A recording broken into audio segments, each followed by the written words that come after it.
सासरी बुवा, त्याचबरोबर या ठिकाणी झरी माळेगावचे आमचे पाटील यादवराव पाटील हे सुद्धा या ठिकाणी उपस्थित आहेत। त्याचबरोबर पत्रकार बंधू आणि अनेक या ठिकाणी व्यासपीठावर असलेले सर्व सन्माननीय सदस्य, त्याचबरोबर या ठिकाणी गायक, वाचक, सूचक, या ठिकाणी कीर्तनकार मंडळी, प्रवचनकार मंडळी, गायक, वादक आणि या गुरुजींवर प्रेम आणि श्रद्धा असणारे आणि त्यांचे नातेवाईक, या कार्यक्रमाच्या प्रसंगाच्या निमित्ताने जमलेले सर्व सद्भक्त मंडळी, खरोखरच या ठिकाणी मला असं वाटतं की बाबा या कार्यक्रमाच्या ठिकाणून आपण एक गोष्ट घेण्यासारखी आहे की विविध कार्यक्रम कसे एकत्र करून जास्तीत जास्त समाजासाठी दिशा दर्शक कसा कार्य करावं, आपण कार्य करावं आणि त्या कार्याच्या माध्यमातून समाजामध्ये कशा पद्धतीने आपण चांगल्या पद्धतीने समाजाला सन्मार्गाकडे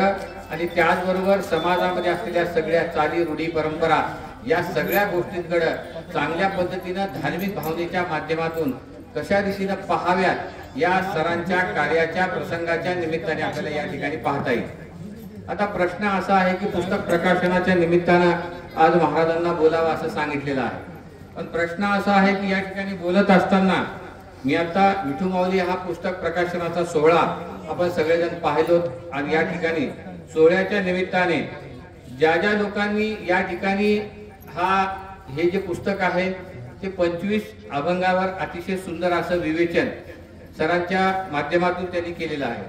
विवेचन किंवा आपण एखादा अभंग सोडवणं, कीर्तनकार पण अभंग सोडवतात आणि एखादे व्याख्याते पण अभंग सोडवतात आणि एखादे लेक्चर सुद्धा अभंग सोडवतात। त्या तिन्ही अभंग सोडवण्याच्या पद्धतीमध्ये वेगवेगळा प्रभाव असतो, कारण कीर्तनकाराच्या अभंग सोडवण्याच्या पद्धतीमध्ये एक कीर्तनाच्या माध्यमातून दाखले देत देत सोडवत असतात, पण एखादे व्याख्याते किंवा आज एखादे लेक्चर हे अभंग सोडवत असताना त्यांच्या ह्याच्यातून साहित्यिकाची जी झलक आपल्याला पाहावयास मिळते त्यांच्या लिखाणाच्या माध्यमातून, ते या आपल्या पुस्तकाच्या माध्यमातून आपल्याला पाहावयास मिळणार आहे। आणि 24 अभंगामध्ये सुद्धा सरांनी सुंदर असे अभंग निवडलेले आहेत, कारण प्रत्येक अभंगामध्ये जर विचार करायचा झाला सरांच्या, जर आपण विचार करू लागलो तर सरांनी जे पुस्तकाचं प्रकाशन करत असताना अभंगामध्ये वेगवेगळी असे अनेक अभंग या ठिकाणी केलेले आहेत, कारण या ठिकाणी एकात्मतेचे प्रतीक असलेले पंढरीची पांडुरंग ही वारी हा आपण या ठिकाणी त्यांनी घेतलेला आहे। आषाढीची, कार्तिकीची वारी विसरू नका, असे अनेक, विठू माझा माझा, विठ्ठल माझा माझा, मी विठ्ठलाचा। आणि त्याचबरोबर या ठिकाणी मला असं सगळ्यात जास्त मला स्वतःला आवडलेला अभंग म्हणजे या ठिकाणी एकच आहे,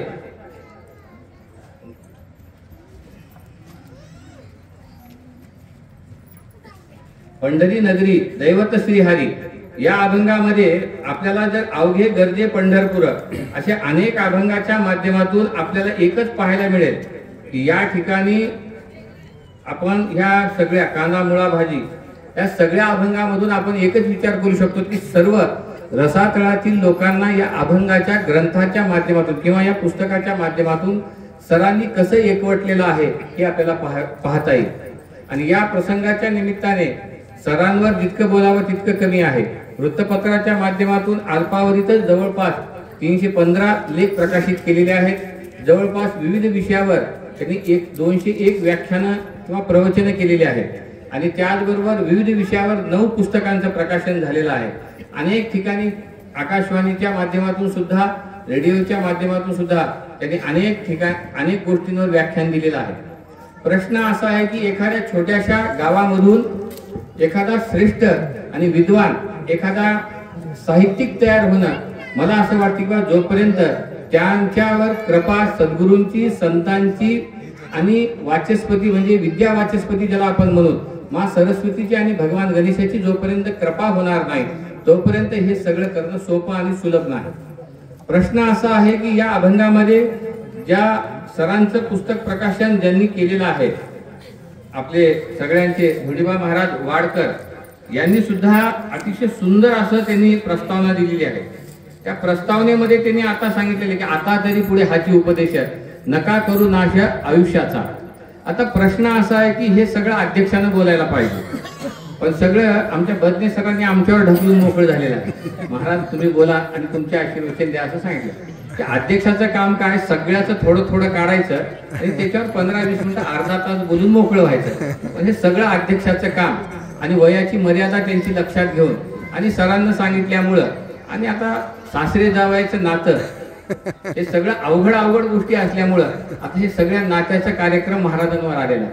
आता प्रश्न असा आहे की या ठिकाणी दोन्ही भूमिका वठवणं भाग आहेत महाराजांना, की या ठिकाणी सरांचं असलेलं श्रद्धास्थान गुरुस्थान आमचे धर्मभूषण वट्टेमोड महाराज खरोखरच त्यांच्या कार्याबद्दल जितकं काही आपण वर्णन करावं तितकं कमी आहे. कारण एखाद्या छोट्याशा गावामधून वनवडज या नगरीमधून त्यांनी हळदा या नगरीमध्ये गेले. कसे गेले, काय गेले, कशासाठी गेले हे जर पाहायचं झालं तर आमच्या येवतीचे नराशाम महाराज यांना येवतीहून निघाल्यानंतर जाण्यासाठी थांबण्यासाठी कुठं घर नव्हतं. कुठं थांबावं तर हळद्यामध्ये. अडचण काय होती की तिथे एकही घर आज हळद्यामध्ये संस्थांचं शिष्य नव्हतं. मग काय करतोस बाबा. मग महाराजांचे वडील त्या ठिकाणी गेले, तिथं थांबले. मग नराशाम महाराज इकडून जात असताना आणि तिकडून माळेगावून येत असताना आता कसा दुग्ध शर्करा योग आहे. या ठिकाणी धरीचे पाटील सुद्धा माळेगावच्या जवळची धरी आहे, बहुतेक करून मला वाटते देगलूरच्या जवळची. आणि पाटलांचे वडील पटका बांधत होते, आमच्या येवतीला येत होते. आणि जवळपास मला वाटतं किंवा 2006, 7, 8 पर्यंत काहीतरी त्यांनी, आता मला काही तेवढं लक्षात नाही, पण तिथपर्यंत त्यांनी येत होते येवतीला. आणि आमचं आणि त्यांच्या वडिलांचं बऱ्याच वेळेस बोलणं चालत होतं. आणि पाटील सुद्धा मला वाटतं की LIC एजंट काही दिवस कार्यभाग केलात का आता आहे. LIC एजंट होते म्हणजे असं मला असं थोडं आठवतंय, पण त्या सगळा कार्यभाग चाललेला होता.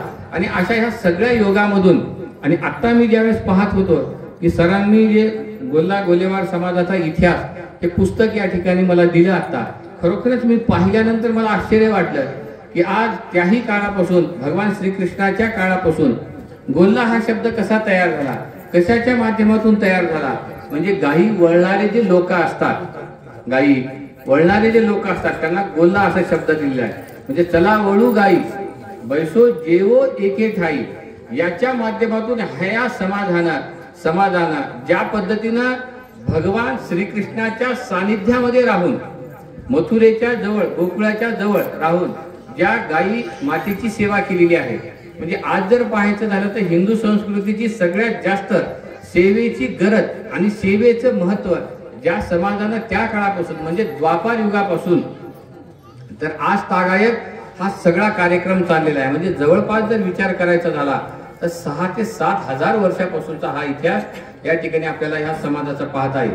आणि गोलावार समाजाच्या माध्यमातून आज मला असं म्हणायचं किंवा त्या काळामध्ये त्या समाजाने गायीची सेवा केली, गायीच्या माध्यमातून दूध दही विकून समाजामध्ये पुष्ट करण्याचं काम केलं.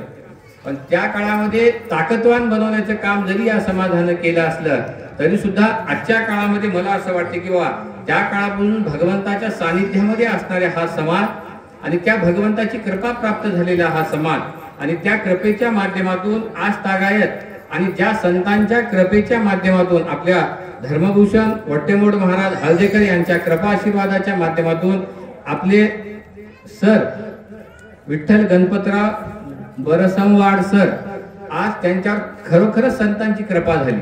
कारण जोपर्यंत संतांची कृपा होणार नाही तोपर्यंत मला असं वाटतं की बाबा